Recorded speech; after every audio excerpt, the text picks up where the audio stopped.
Assalomu alaykum hammaga. Sizlar bilan Yoqubjon Abdusalimov.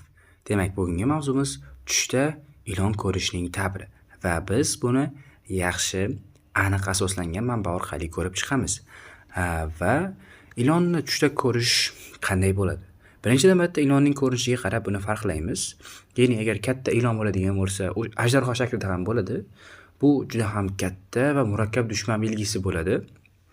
Agar u sizga zarar yetkazsa, bu katta kuch yoki davlatga erishishingizni ham anglatishi ham mumkin. Yaxshi tarafi shunda ekan. Kichik ilon bu sizga nisbatan ichida adovati bor, lekin kuch yetmaydigan, faqat g'iybat yoki hasad bilan cheklangan dushmanlarga ishora ekan.